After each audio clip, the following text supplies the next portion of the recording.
Okay, thank you for joining us here at the Alive Media Network, part of Church Alive, for a kind of an impromptu debate coverage. We're kind of waiting on them to begin. So right now we're coming from kind of a Christian perspective, a church perspective and stuff.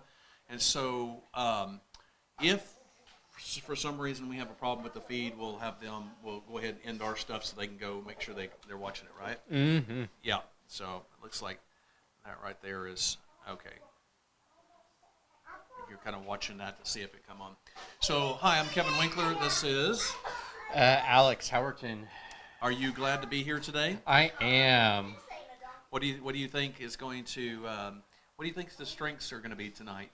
I've never heard of the other guy, the Democratic vice president. Vice president nominee. Who nominated him? Oh yeah. Well, I guess you get to choose your vice president, but nobody nominated. Well. yeah. I guess here it comes. Okay. There we go. All right, we're gonna bring it on over here. And here we go. Democratic Governor Tim Walz of Minnesota and Republican Senator J.D. Vance of Ohio. Now, this is likely the final debate of this election cycle, and voting is already underway in 20 states. CBS News polling shows this remains a race either presidential candidate could win. The CBS News vice presidential debate starts now. Fight for every single vote, and we're going to take this country back. And we are ready to continue to build the future together. We're going to turn this whole country red with President Donald J. Trump's leadership. You know, it's at the end of this little journey, Kamala Harris as the next president of the United States. This is a CBS News special, live from CBS News headquarters in New York. America Decides, the vice presidential debate. Good evening, I'm Nora O'Donnell, and thank you for joining us for tonight's CBS News Vice Presidential Debate. We want to welcome our viewers on CBS, on other networks here in the U.S. and around the world. We have a consequential night ahead, and our focus is the issues that matter to you, the voter. Let's introduce the candidates. Minnesota's Democratic Governor Tim Walz and Ohio's Republican Senator J.D. Vance, tonight meeting for the first time.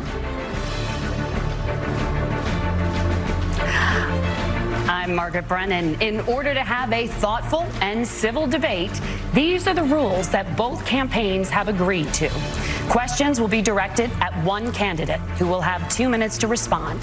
The other candidate will be allowed 2 minutes for rebuttal. Then each candidate will get another minute to make further points, with an additional 1 minute each at the discretion of the moderator. The primary role of the moderators is to facilitate the debate between the candidates, enforce the rules, and provide the candidates with the opportunity to fact-check claims made by each other. CBS News reserves the right to mute the candidates' microphones to maintain decorum. We have not shared the questions or topics with the campaigns. The stage is set. Governor, Senator, thank you for joining us. Let's get started. Tonight, our country is facing several unfolding crises. The Middle East is on the brink of war. Americans are suffering from the catastrophic impact of Hurricane Helene, and now a labor strike as 25,000 dock workers from Maine to Texas are picketing. We're going to begin tonight with the Middle East. Margaret. Thank you, Nora. Earlier today, Iran launched its largest attack yet on Israel, but that attack failed, thanks to joint U.S. and Israeli defensive action. President Biden has deployed more than 40,000 U.S. military personnel and assets to that region over the past year to try to prevent a regional war. Iran is weakened, but the U.S. still considers it the largest state sponsor of terrorism in the world, and it has drastically reduced the time it would take to develop a nuclear weapon. It is down now to 1 or 2 weeks' time. Governor Walz, if you were the final voice in the Situation Room, would you support or oppose a preemptive strike by Israel on Iran? You have 2 minutes. Well, thank you, and thank you for those joining at home tonight. Let's keep in mind where this started. October 7th, Hamas terrorists massacred over 1,400 Israelis and took prisoners. Israel's ability to be able to defend itself is absolutely fundamental. Getting its hostages back, fundamental, and ending the humanitarian crisis in Gaza. But the expansion of Israel and its proxies is an absolute fundamental necessity for the United States to have the steady leadership there. You saw it experienced today, where along with our Israeli partners and our coalition, able to stop the incoming attack. But what's fundamental here is that steady leadership is going to matter. It's clear, and the world saw it on that debate stage a few weeks ago, a nearly 80-year-old Donald Trump talking about crowd sizes is not what we need in this moment. But it's not just that. It's those that were closest to Donald Trump that understand how dangerous he is when the world is this dangerous. His chief of staff, John Kelly, said that he was the most flawed human being he'd ever met. And both of his secretaries of defense and his national security advisors said he should be nowhere near the White House. Now, the person closest to them, Donald Trump, said he's unfit for the highest office. That was Senator Vance. What we've seen out of Vice President Harris is we've seen steady leadership. We've seen a calmness that is able to draw on the coalitions to bring them together, understanding that our allies matter. When our allies see Donald Trump turn towards Vladimir Putin, turn towards North Korea, when we start to see that type of fickleness around holding the coalitions together, we will stay committed. And as the Vice President said today we will protect our forces and our allied forces, and there will be consequences. Governor, your time is up. Senator Vance, the same question.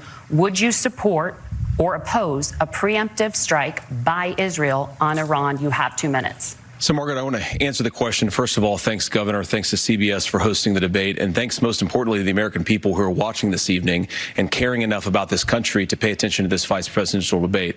I want to answer the question, but I want to actually give an introduction to myself a little bit, because I recognize a lot of Americans don't know who either one of us are. I was raised in a working-class family. My mother required food assistance for periods of her life. My grandmother required Social Security help to raise me, and she raised me in part because my own mother struggled with addiction for a big chunk of my early life. I went to college on the GI Bill after I enlisted in the Marine Corps and served in Iraq. And so I stand here asking to be your vice president with extraordinary gratitude for this country, for the American dream that made it possible for me to live my dreams.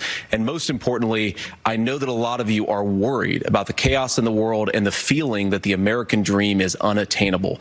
I want to try to convince you tonight over the next 90 minutes that if we get better leadership in the White House, if we get Donald Trump back in the White House, the American dream is going to be attainable once again.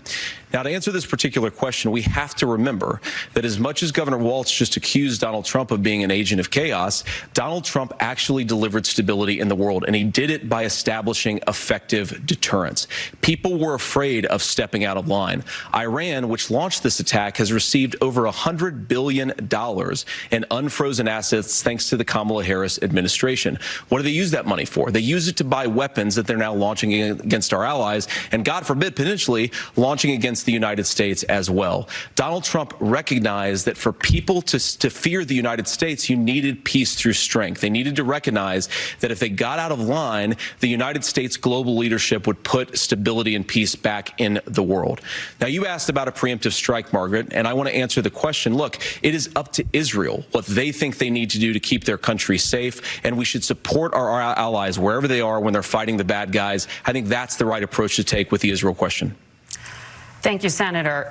Governor Walz, do you care to respond to any of the allegations? Well, look, Donald Trump was in office. We'll sometimes hear a revisionist history, but when Donald Trump was in office, it was Donald Trump who we had a coalition of nations that had boxed Iran's nuclear program in, the inability to advance it.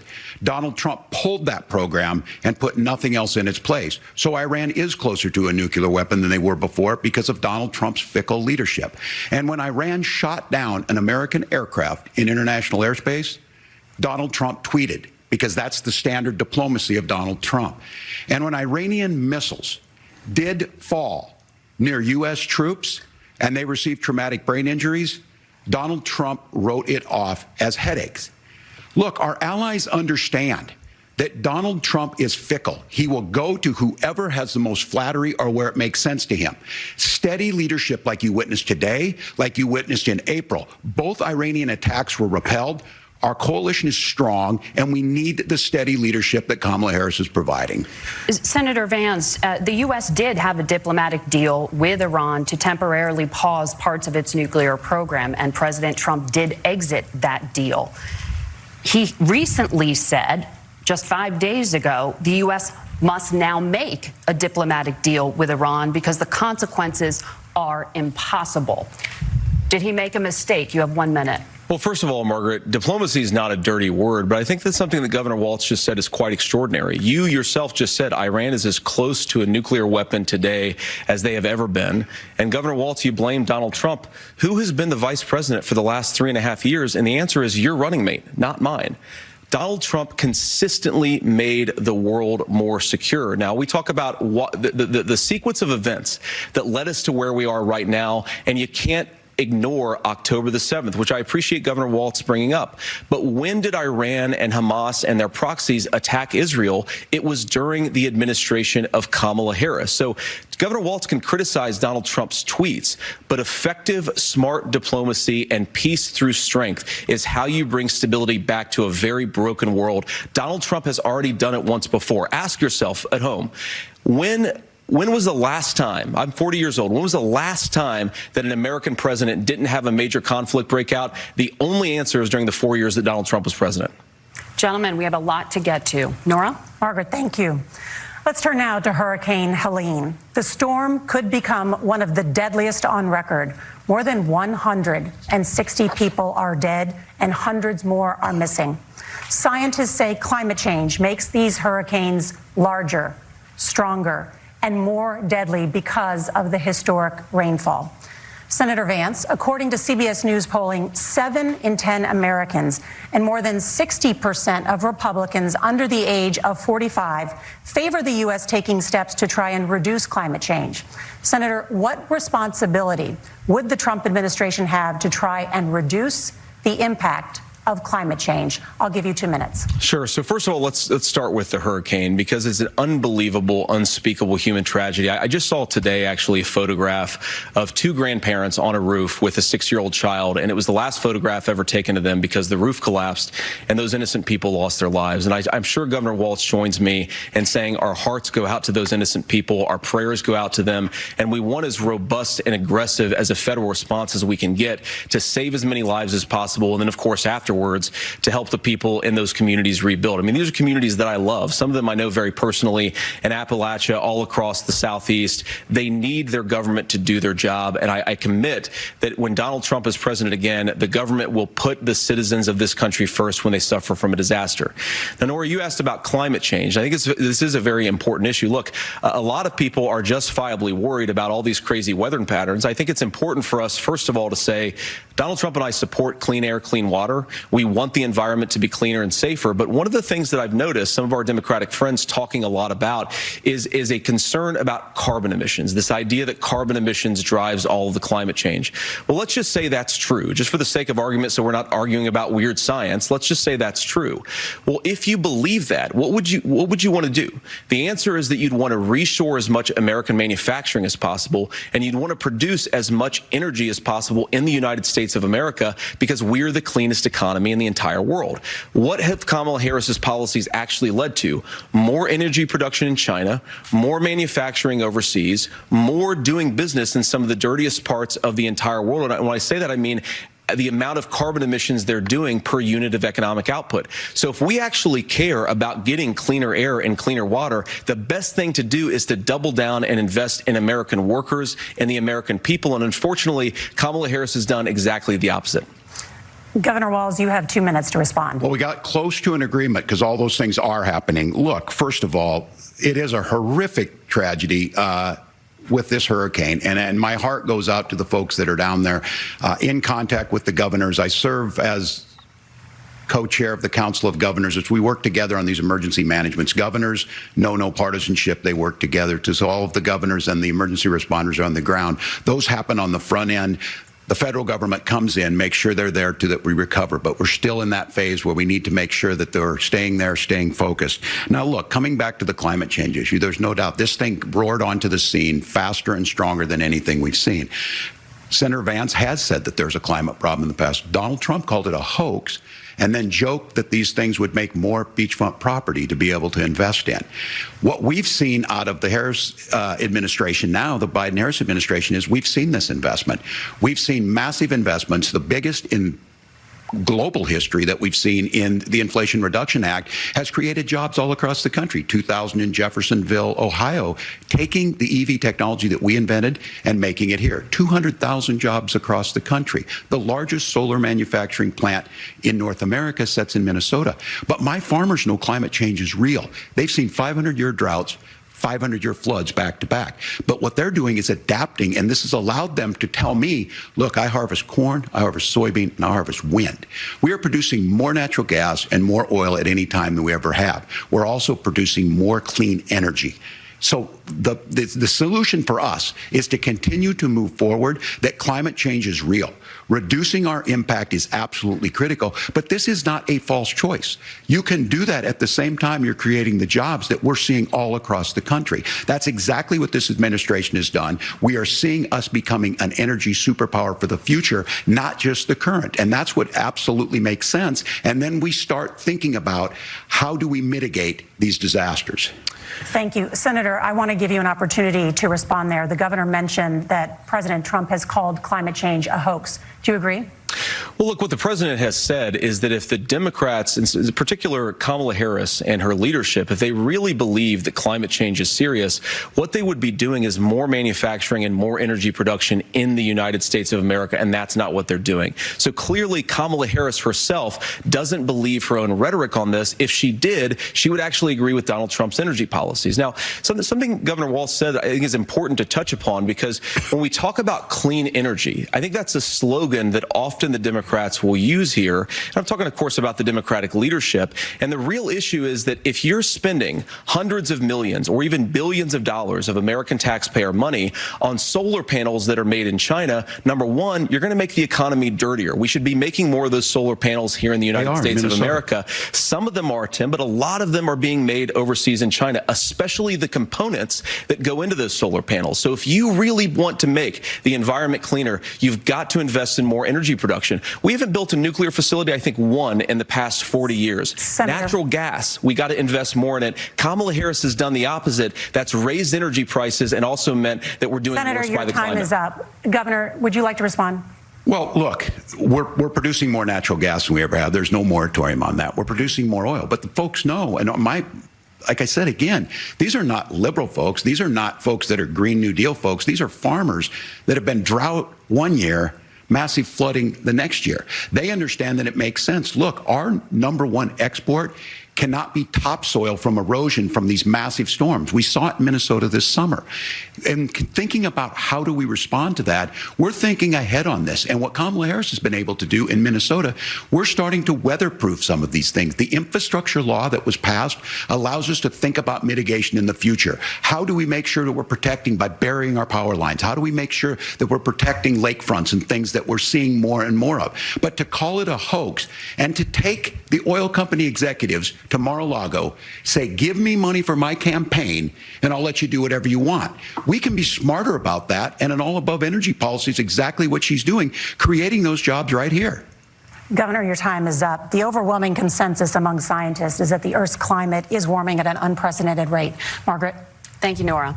We're going to turn now to immigration. The crisis at the U.S.-Mexico border consistently ranks as one of the top issues for American voters. Senator Vance, your campaign is pledging to carry out the largest mass deportation plan in American history and to use the U.S. military to do so.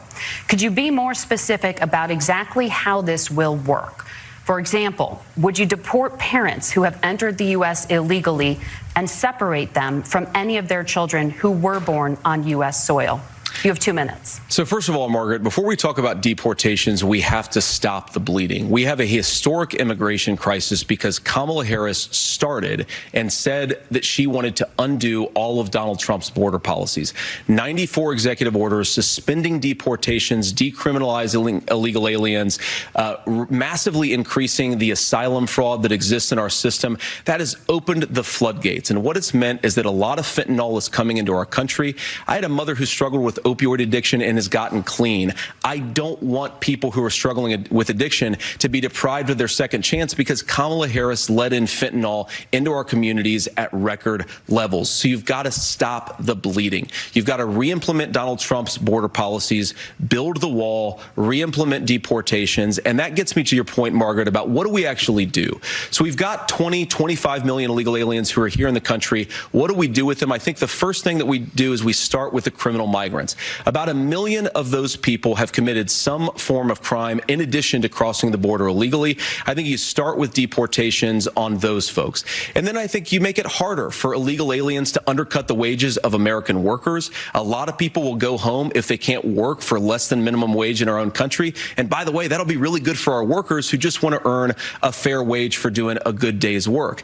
And the final point, Margaret, is you ask about family separation. Right now in this country, Margaret, we have 320,000 children that the Department of Homeland Security has effectively lost. Some of them have been sex trafficked. Some of them hopefully are at homes with their families. Some of them have been used as drug trafficking mules. The real family separation policy in this country is unfortunately Kamala Harris's wide open southern border. And I'd ask my fellow Americans to remember when she came into office, she said she was going to do this. Real leadership would be saying, you know what, I screwed up. We're going to go back to Donald Trump's border policies. I wish that she would do that. It would be good for all of us.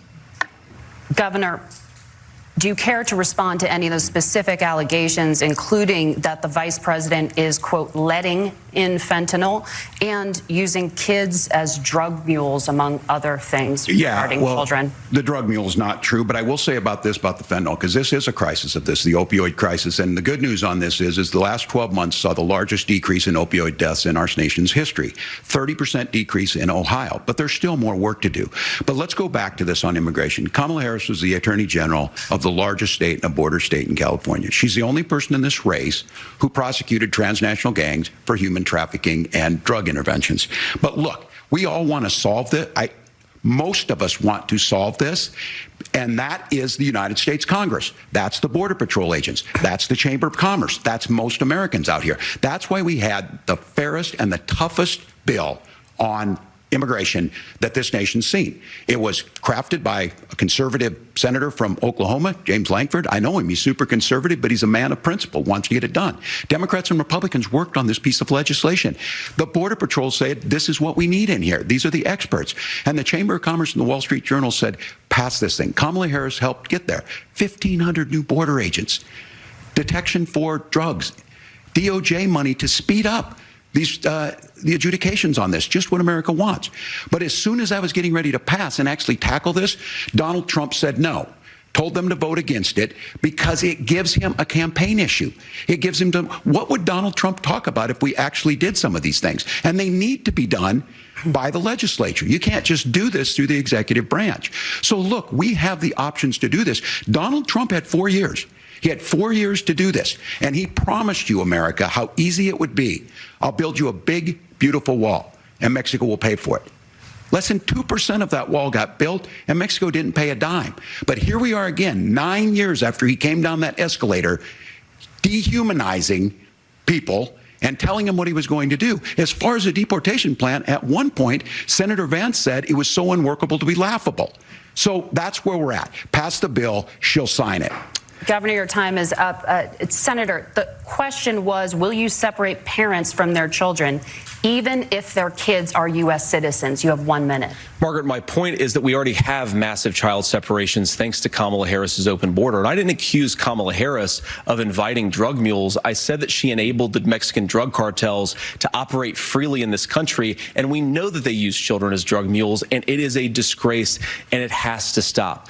Look, I think what Tim said just doesn't pass the smell test. For 3 years, Kamala Harris went out bragging that she was going to undo Donald Trump's border policy. She did exactly that. We had a record number of illegal crossings. We had a record number of fentanyl coming into our country. And now that she's running for president, or a few months before, she says that somehow she got religion and cared a lot about a piece of legislation. The only thing that she did when she became the vice president, when she became the appointed border czar, was to undo 94 Donald Trump executive actions that opened the border. This problem is leading to massive problems in in the United States of America. Parents who can't afford health care, schools that are overwhelmed. It's got to stop, and it will when Donald Trump is president again. Senator, your time is up. Governor, what about our CBS News polling, which does show that a majority of Americans, more than 50%, support mass deportations? Look, we fixed this issue with a bill that is necessary, but the issue on this is what happens when you don't want to solve it. You demonize it. And we saw this. And Senator Vance, and it surprises me on this, talking about and saying, I will create stories to bring attention to this. That vilified a large number of people who were here legally in the community of Springfield. The Republican governor said, it's not true. Don't do it. There's consequences for this. There's consequences. We could come together. Senator Langford did it. We could come together and solve this if we didn't let Donald Trump continue to make it an issue. And the consequences in Springfield were the governor had to send state law enforcement to escort kindergartners to school. I believe Senator Vance wants to solve this, but by standing with Donald Trump and not working together to find a solution, it becomes a talking point. And when it becomes a talking point like this, we dehumanize and villainize other human beings. Tim, Governor, your time is up. Senator, I'll give you 1 minute, but let me just ask you the question first. The governor has made the point, and I think as a sitting lawmaker, you know that Congress controls the purse strings and any funding. So you have said repeatedly that Donald Trump would, through executive action, solve this. Do you disagree that Congress controls the purse strings and would need to support many of the changes that you would actually want to implement? You have 1 minute. Look, Margaret, first of all, the gross majority of what we need to do at the southern border is just empowering law enforcement to do their job. I've been to the southern border more than our borders are. Kamala Harris has been, and it's actually heartbreaking because the Border Patrol agents, they just want to be empowered to do their job. Of course, additional resources would help, but most of this is about the president and the vice president empowering our law enforcement to say, if you try to come across the border illegally, you've got to stay in Mexico, you've got to go back through proper channels. Now, Governor Walz brought up the community of Springfield, and he's very worried about the things that I've said in Springfield. Look, in Springfield, Ohio, and in communities all across this country, you've got schools that are overwhelmed. You've got hospitals that are overwhelmed. You have got housing that is totally unaffordable because we brought in millions of illegal immigrants to compete with Americans for scarce homes. The people that I'm most worried about in Springfield, Ohio, are the American citizens who have had their lives destroyed by Kamala Harris's open border. It is a disgrace, Tim. And I actually think, I agree with you. I think you want to solve this problem, but I don't think that Kamala Harris does. Senator, your time is up. Governor, you have 1 minute to respond. Yeah, well, it is law enforcement that asked for the bill. They helped craft it. They're the ones that supported it. That's because they know we need to do this. Look, this issue of continuing to bring this up, of not dealing with it, of blaming migrants for everything. On housing, we could talk a little bit about Wall Street speculators buying up housing and making them less affordable, but it becomes a blame. Look, this bill also gives the money necessary to adjudicate. I agree. It should not take 7 years for an asylum claim to be done. This bill gets it done in 90 days.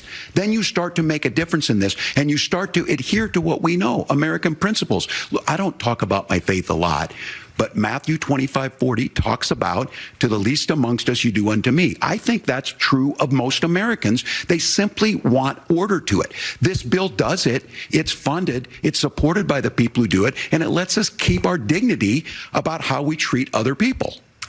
Thank you, Governor. And just to clarify for our viewers, Springfield, Ohio does have a large number of Haitian migrants who have legal status. Right. Temporary protected status. Well, Margaret, but thank you, Senator. We have so much to get to. Margaret, I think it's important because we're going to turn out of the economy. Thank Margaret, you. The rules were that you guys weren't going to fact check, and since you're fact checking me, I think it's important to say what's actually going on.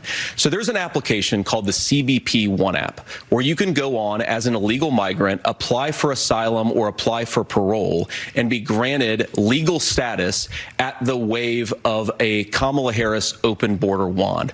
That is not a person coming in, applying for a green card and waiting for 10 years. That is the facilitation of illegal immigration, Margaret, by our own leadership. Thank you, Senator, for describing the legal process. We have so much to get to, Senator. Those laws have been on the books since 1990. Thank you, gentlemen. The CBP One app has not been on the books since 1990. It's something that Kamala Harris created, Margaret. Gentlemen, the audience can't hear you because your mics are cut. We have so much we want to get to. Thank you for explaining the legal process. Nora. Thank you, Margaret.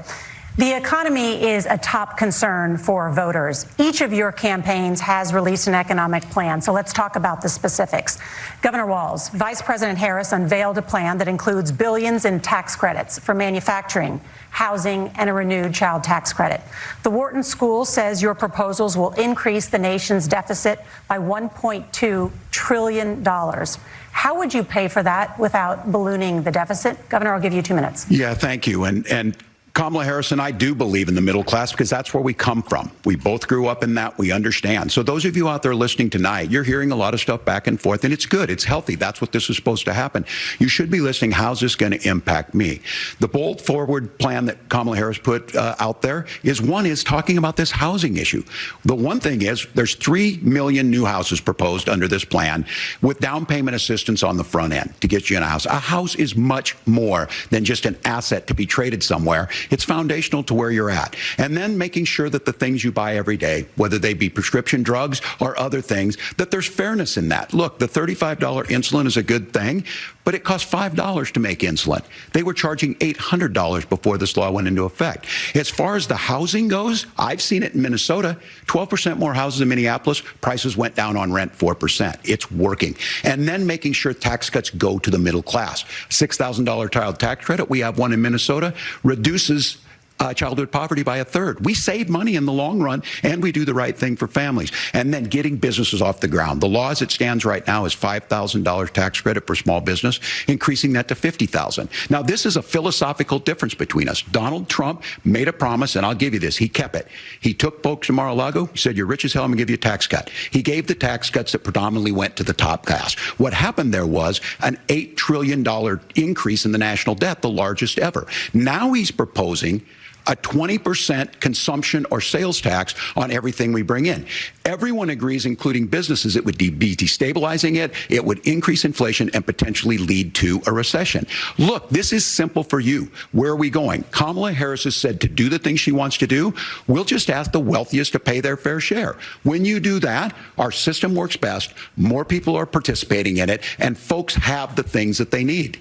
Senator, I want to give you a moment to respond on that. But similarly, the Wharton School has done an analysis of the Trump plan and says it would increase the nation's deficit by $5.8 trillion. My question is the same for you. How do you pay for all that without ballooning the deficit? I'll give you 2 minutes. Well, first of all, you're going to hear a lot from Tim Walz this evening, and you just heard it in the answer, a lot of what Kamala Harris proposes to do. And some of it, I'll be honest with you, it even sounds pretty good. Here's what you won't hear, is that Kamala Harris has already done it. Because she's been the vice president for 3.5 years. She had the opportunity to enact all of these great policies, and what she's actually done instead is drive the cost of food higher by 25%, drive the cost of housing higher by about 60%, open the American southern border and make middle-class life unaffordable for a large number of Americans. If Kamala Harris has such great plans for how to address middle-class problems, then she ought to do them now. Not when asking for a promotion, but in the job the American people gave her 3.5 years ago. And the fact that she isn't tells you a lot about how much you can trust her actual plans. Now, Donald Trump's economic plan is not just a plan, but it's also a record.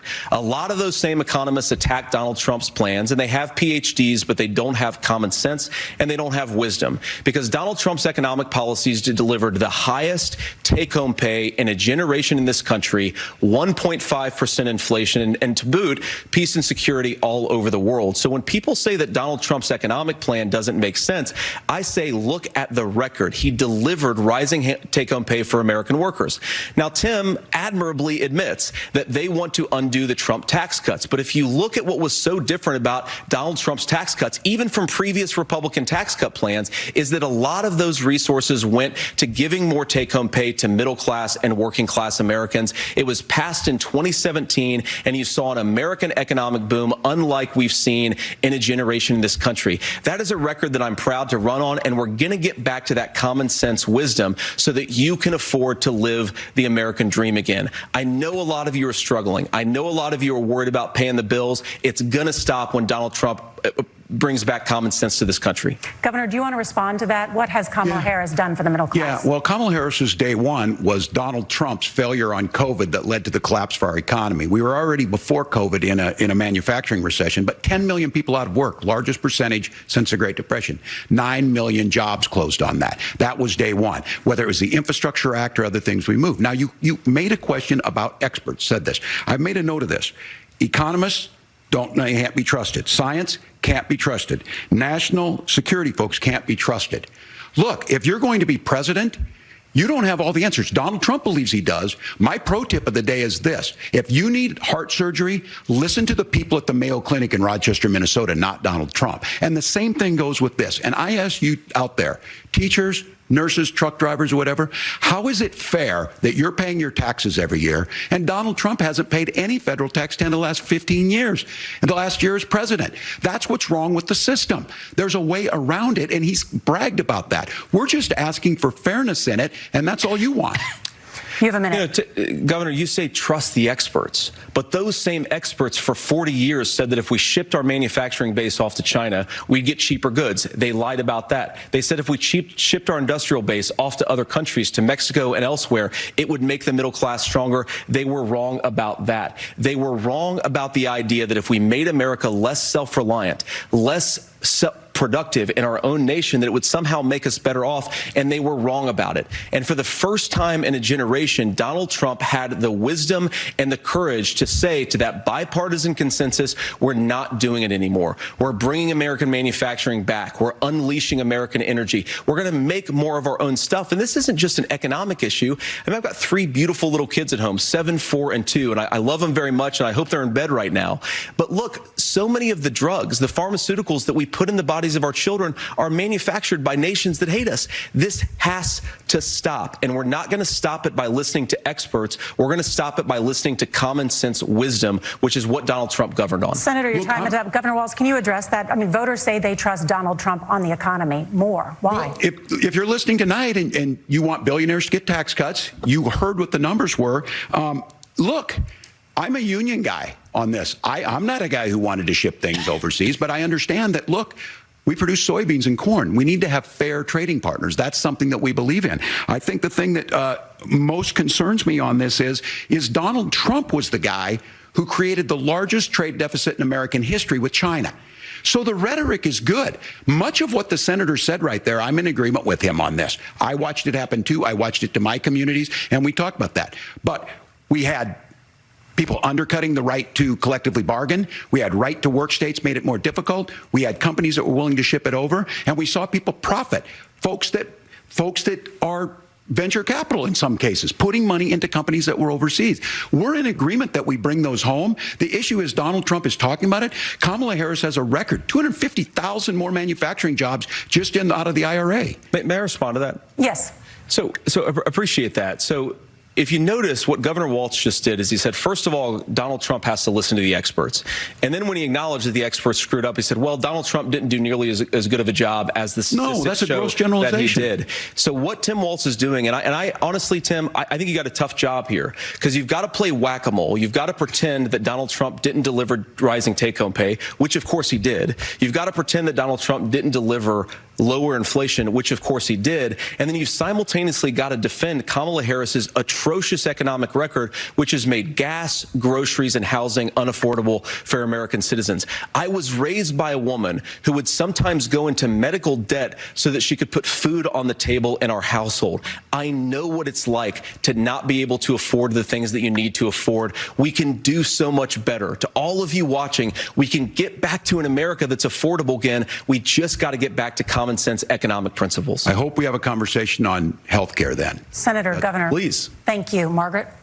We have a lot to get to ahead, gentlemen, on many topics. But right now, I want to talk about personal qualifications. The vice president is often the last voice the president hears before making consequential decisions. We want to ask you about your leadership qualities. Governor Walz, you said you were in Hong Kong during the deadly Tiananmen Square protests in the spring of 1989. But Minnesota Public Radio and other media outlets are reporting that you actually didn't travel to Asia until August of that year. Can you explain that discrepancy? Yeah, well, and to the folks out there who didn't get at the top of this, look, I grew up in small rural Nebraska, town of 400, town that you rode your bike with your buddies till the streetlights come on, and I'm proud of that service. I joined the National Guard at 17, worked on family farms, and then I used the GI Bill to become a teacher, passionate about it, a young teacher. My first year out, I got the opportunity in the summer of '89 to travel to China. 35 years ago, be able to do that. I came back home and then started a program to take young people there. We would take basketball teams, we would take baseball teams, we would take dancers, and we would go back and forth to China. The issue for that was to try and learn. Now look, my community knows who I am. They saw where I was at.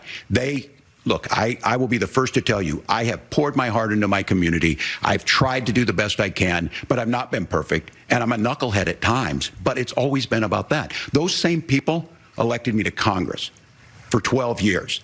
And in Congress, I was one of the most bipartisan people, working on things like farm bills that we got done, working on veterans benefits. And then the people of Minnesota were able to elect me to governor twice. So look, my commitment has been from the beginning to make sure that I'm there for the people, to make sure that I get this right. I will say more than anything, many times I will talk a lot, I will get caught up in the rhetoric, but being there, the impact it made, the difference it made in my life, I learned a lot about China. I hear the critiques of this. I would make the case that Donald Trump should have come on one of those trips with us. I guarantee you he wouldn't be praising Xi Jinping about COVID, and I guarantee you he wouldn't start a trade war that he ends up losing. So this is about trying to understand the world. It's about trying to do the best you can for your community, and then it's putting yourself out there and letting your folks understand what it is.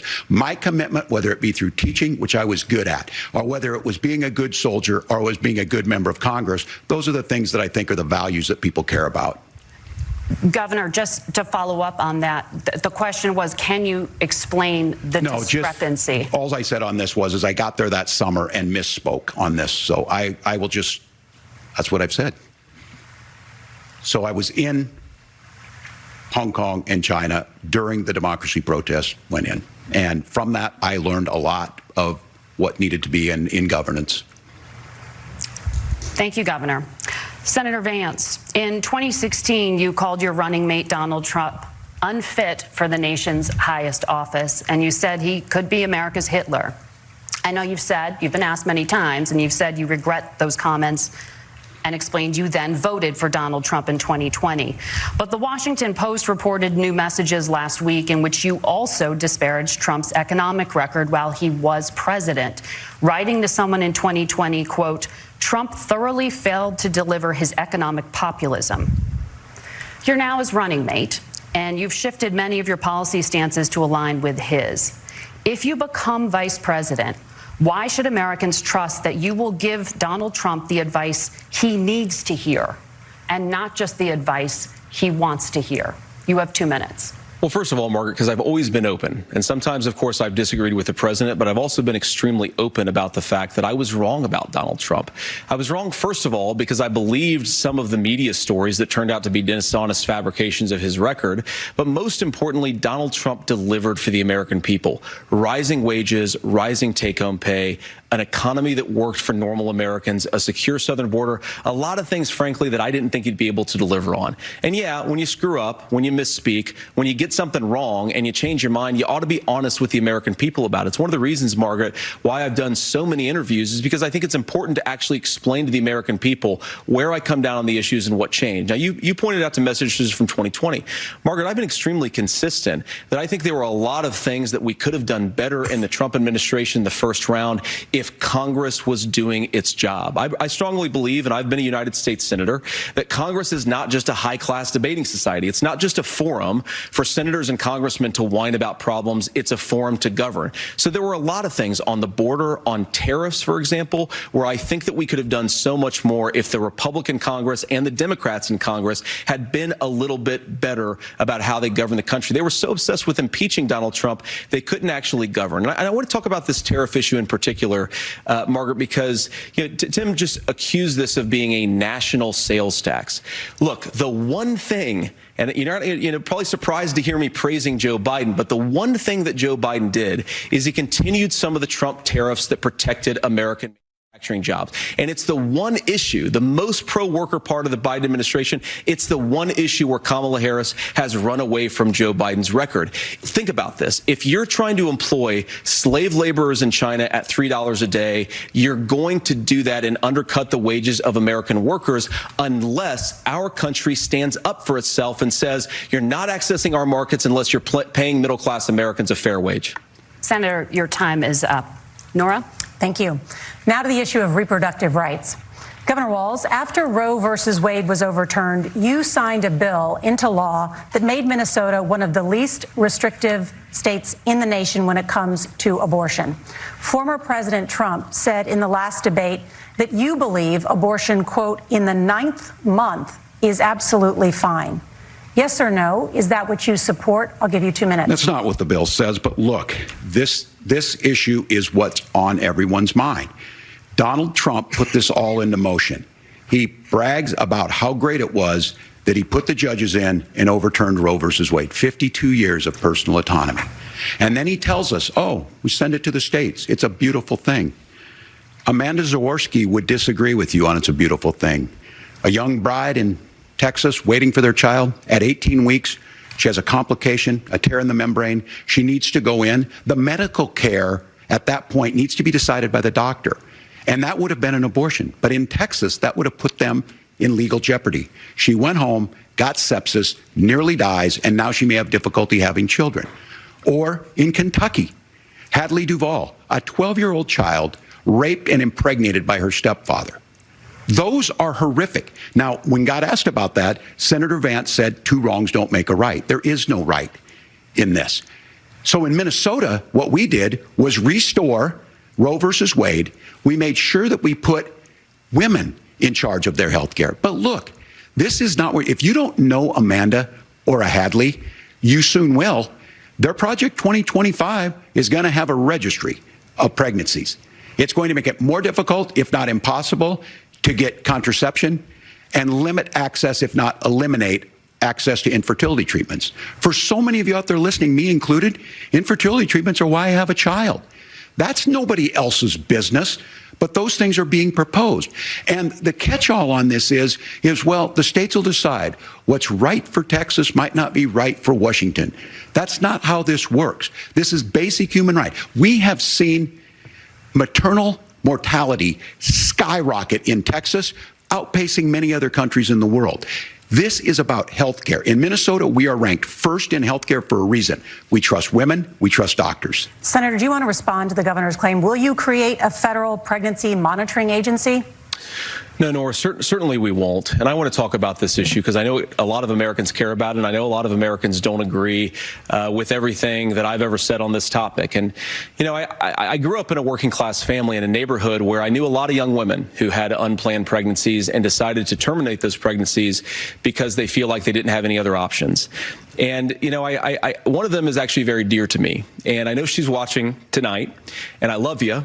And she told me something a couple years ago that she felt like if she hadn't had that abortion, that it would have destroyed her life because she was in an abusive relationship. And I think that what I take from that as a Republican who proudly wants to protect innocent life in this country, who proudly wants to protect the vulnerable, is that my party, we've got to do so much better of a job at earning the American people's trust back on this issue where they frankly just don't trust us. And I think that's one of the things that Donald Trump and I are endeavoring to do.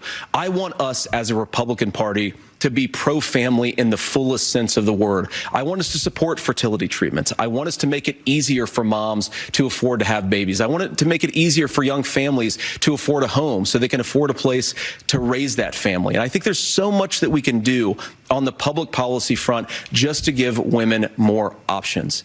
Now, of course, Donald Trump has been very clear that on the abortion policy specifically, that we have a big country and it's diverse. And California has a different viewpoint on this than Georgia. Georgia has a different viewpoint from Arizona. And the proper way to handle this, as messy as democracy sometimes is to let voters make these decisions, let the individual states make their abortion policy. And I think that's what makes the most sense in a very big, a very diverse, and let's be honest, sometimes a very, very messy and divided country.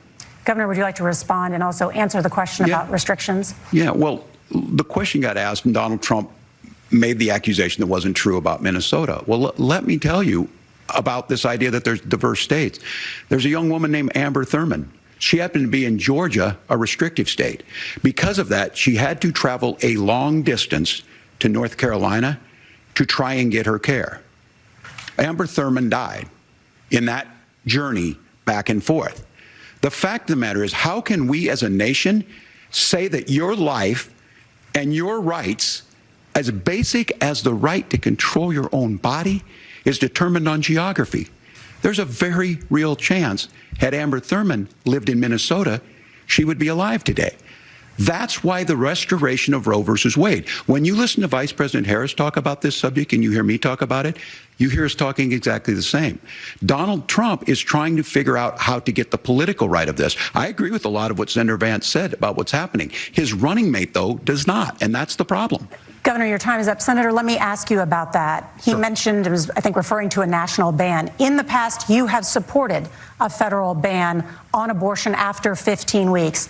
In fact, you said if someone can't support legislation like that, quote, you are making the United States the most barbaric pro-abortion regime anywhere in the entire world. My question is, why have you changed your position?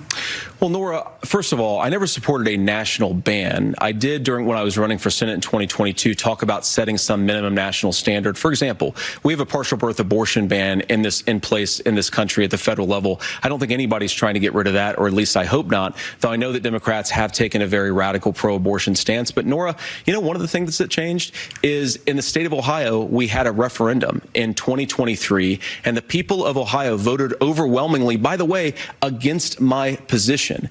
And I think that what I learned from that, Nora, is that we've got to do a better job at winning back people's trust. So many young women would love to have families. So many young women also see an unplanned pregnancy as something that's going to destroy their livelihood, destroy their education, destroy their relationships. And we have got to earn people's trust back. And that's why Donald Trump and I are committed to pursuing pro-family policies, making childcare more accessible, making fertility treatments more accessible, because we've got to do a better job at that, and that's what real leadership is. Governor, your response. Well, I'm going to respond on the pro-abortion piece of that. No, we're not. We're pro-women. We're pro-freedom to make your own choice. We know what the implications are to not be that. Women having miscarriages, women not getting the care, physicians feeling like they may be prosecuted for providing that care. And as far as making sure that we're educating our children and giving them options, Minnesota's a state with one of the lowest teen pregnancy rates. We understand that, too. We know that the options need to be available, and we make that true. We also make it, we're a top 3 state for the best place to raise children. But these two things, to try and say that we're pro-children, but we don't like this, or you guys are pro-abortion, that's not the case at all.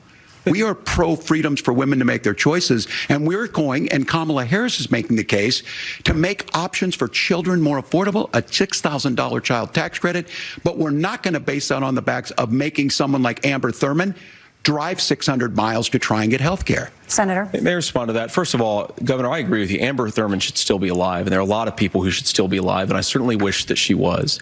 And maybe you're free to disagree with me on this and explain this to me, but as I read the Minnesota law that you signed into law, the statute that you signed into law, it says that a doctor who presides over an abortion where the baby survives, the doctor is under no obligation to provide life-saving care to a baby who survives a botched late-term abortion.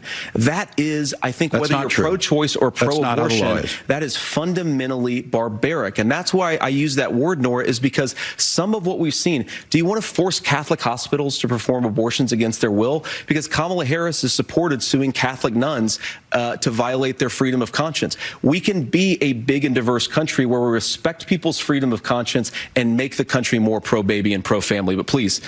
Yes, Governor, please respond. Look, this is one where there's always something there. This is a very simple proposition. These are women's decisions to make about their health care decisions, and the physicians who know best when they need to do this. Trying to distort the way a law is written to try and make a point. That's not it at all. What was I wrong about, Governor? Please tell me. What was I wrong about? That is not the way the law is written. Look, I've given But this, how? I've given this advice on a lot of things, that getting involved, getting engaged, that's been misread, and it was fact-checked at the last debate.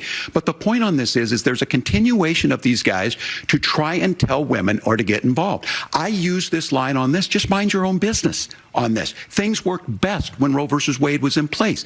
When we do a restoration of Roe, that works best. That doesn't preclude us from increasing funding for children. It doesn't increase us from making sure that once that child's born, like in Minnesota, they get meals, they get early childhood education, they get health care.